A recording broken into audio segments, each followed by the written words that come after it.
Assalamualaikum warahmatullahi wabarakatuh. Selamat pagi anak-anak. Bagaimana kabarnya hari ini? Semoga selalu sehat ya. Sebelum memulai pelajaran, saya akan memperkenalkan diri saya terlebih dahulu.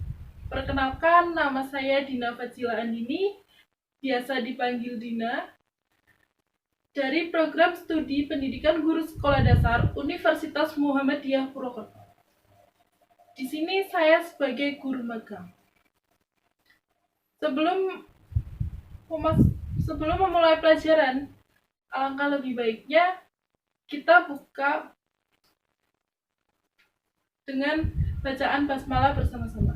Bismillahirrahmanirrahim. Di sini saya akan menjelaskan pada tema 3, subtema 3 dan pembelajaran 1. Di sini saya akan menyampaikan materi tentang paparan iklan dari media cetak maupun elektronik. Pengertian iklan sendiri adalah sebuah informasi yang tujuannya untuk mendorong, menyampaikan sesuatu, membujuk atau memberikan pengaruh kepada khalayak ramai atau banyak orang agar tertarik pada barang atau jasa yang ditawarkan. Adapun tujuan iklan, yang pertama yaitu memberitahukan kepada khalayak ramai tentang suatu produk. Yang kedua, mempengaruhi khalayak ramai tentang suatu produk. Yang ketiga, menyarankan seseorang untuk membeli suatu produk yang diiklankan. Yang keempat, memberikan informasi tentang produk. Yang kelima, menarik khalayak ramai. Dan masih banyak lagi. Adapun sasaran iklan. Secara umum, iklan ditujukan kepada khalayak ramai dan harus sesuai antara target pasar dengan produk yang ingin ditawarkan. Misalnya, jika ingin mengiklankan sebuah produk kendaraan, maka target orang yang akan melihat iklan tersebut adalah orang kalangan atas atau orang yang membutuhkan kendaraan. Adapun syarat-syarat iklan. Dari segi isi iklan, yaitu ada yang pertama, harus objektif dan jujur. Yang kedua, singkat, jelas, dan mudah dipahami. Yang ketiga, tidak menyinggung pihak lain. Yang keempat, menarik perhatian orang banyak. Yang kelima, informatif. Dan yang keenam, komunikatif. Dari segi bahasa iklan, yang pertama, menggunakan kata yang tepat, menarik, logis, dan sopan. Yang kedua, ungkapan atau majas yang digunakan memikat dan memiliki daya sugesti bagi khalayak. Yang ketiga, bahasa disusun untuk menonjolkan informasi yang dipentingkan. Yang keempat, tes iklan harus menuju sasaran. Kemudian ada jenis-jenis iklan. Yang pertama, ada iklan pemberitahuan atau pengumuman. Iklan yang bertujuan untuk memberikan sesuatu kepada khalayak. Contohnya, kelahiran, ulang tahun, perkawinan, kematian, dan sebagainya. Yang kedua, iklan undangan. Iklan yang berisi ajakan atau himbauan untuk mendatangi suatu acara. Yang ketiga, iklan layanan masyarakat. Iklan yang bertujuan memberikan penerangan atau penjelasan kepada masyarakat. Contohnya adalah iklan KB dan iklan bahaya narkoba. Yang keempat, iklan permintaan. Iklan yang berisi permintaan sesuatu seperti lowongan pekerjaan. Yang kelima, iklan penawaran atau reklame. Iklan yang berisi menawarkan sesuatu seperti menawarkan suatu barang atau produk. Iklan ini dipasang oleh perusahaan-perusahaan. Contohnya barang niaga. Yang keenam yaitu iklan artikel. Iklan yang berisi informasi atau penawaran panjang yang diawali dengan perkenalan isi, keunggulan, dan penutup. Adapun manfaat iklan, yaitu produk menjadi lebih terkenal di mata masyarakat dan keuntungan yang diperoleh dalam bisnis dapat melonjak naik karena produk dipromosikan. Kemudian, saya akan menyampaikan materi tentang organ pencernaan dan fungsinya pada hewan atau manusia, serta cara memelihara kesehatan organ pencernaan manusia. Sistem pencernaan adalah serangkaian jaringan organ yang bekerja untuk mencerna makanan selama dalam saluran pencernaan, baik secara mekanik maupun secara kimia. Pencernaan secara mekanik adalah proses pengubahan makanan dari bentuk besar atau kasar menjadi bentuk yang lebih kecil atau halus. Proses mekanis terjadi di dalam mulut dan kerongkongan. Proses ini dilakukan melalui gigi-gigi yang kuat saat melewati kerongkongan.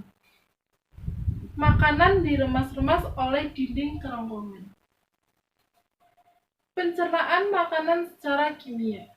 Proses kimia terjadi di dalam mulut, lambung, dan usus. Proses ini dilakukan oleh enzim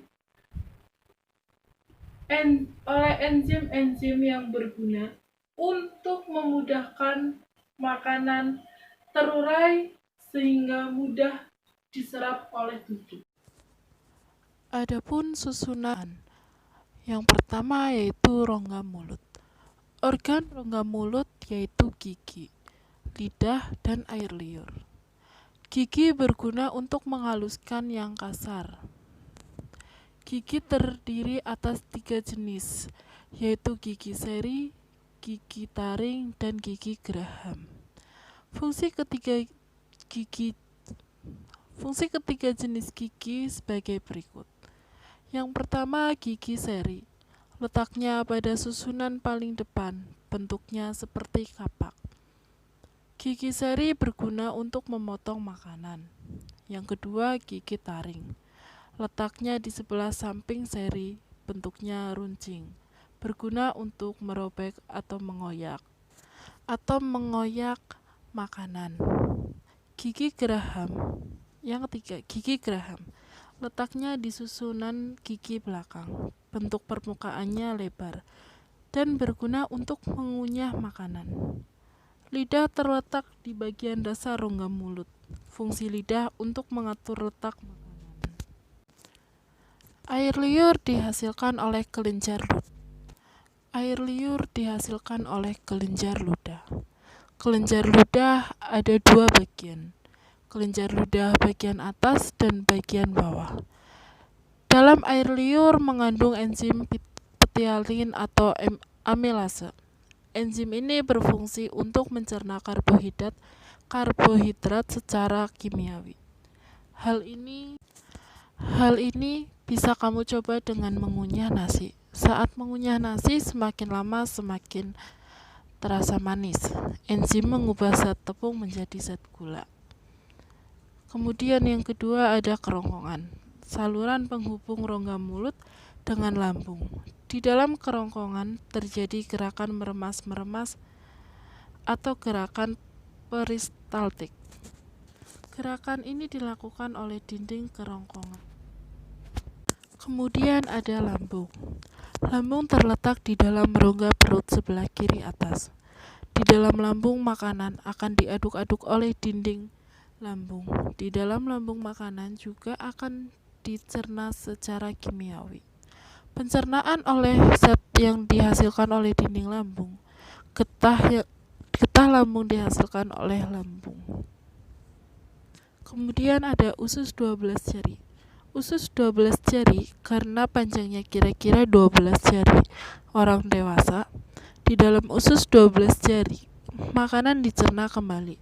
Pencernaan dengan bantuan getah pankreas, dan getah empedu.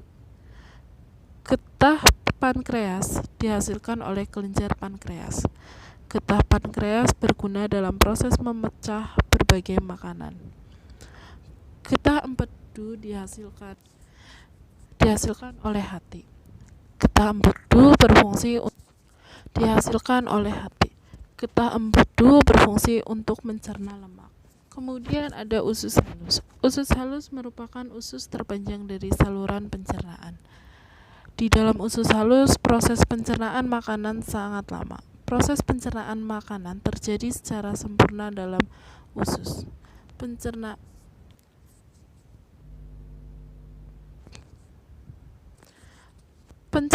makanan hingga menjadi sari-sari makanan.